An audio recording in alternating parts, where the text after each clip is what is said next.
Write the following in decimal form and say what kind of decimal expansion each has. अब ये हमें 6 questions दिए गए हैं, इनको हमें डेसिमल फॉर्म में कन्वर्ट करना है। तो ये मैंने पहले ही करके रख दिया क्योंकि सिंपल डिवीजन है, ठीक है, इसमें कुछ खास है नहीं। सिर्फ ये बताना है कि ये किस तरह की डेसिमल एक्सपेंशन है।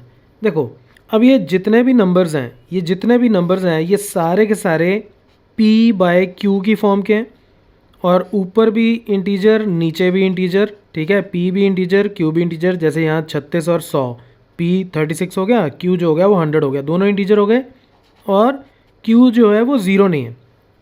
तो इसका मतलब ये सारे के सारे रैशनल नंबर्स हैं। अब रैशनल नंबर डेसिमल फॉर्म में कैसे होते हैं कि डेसिमल पार्ट या तो उनका फाइनाइट होगा, ठीक है, यानी कि टर्मिनेट होता होगा, जैसे इसमें टर्मिनेट हो रहा है 0.36, फिनिश, डन। और अगर वो इनफाइनाइट है तो फिर वो रिपीट हो रहा होगा, ठीक है। जैसे कि 1 को 11 से डिवाइड करोगे तो ये आएगा 0.09090909 and so on infinitely many times.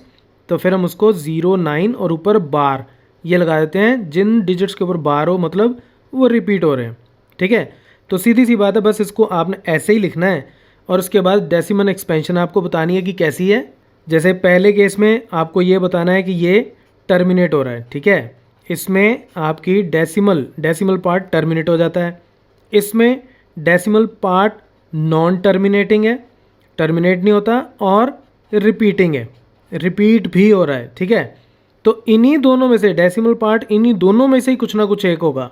अब इस केस में 4 1/8 का मतलब क्या है, 4 + 1/8, ठीक है। तो इसको जब आप सॉल्व करोगे तो ये हो जाएगा आपके पास 33/8, और इसको सॉल्व करोगे तो 4.125, और उसके बाद फिनिश्ड।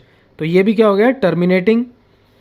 अब इसको करोगे तो ये 230769 ये चलता ही जाएगा। तो ये भी इसी कैटेगरी का हो गया ऊपर वाली, ठीक है, नॉन टर्मिनेटिंग एंड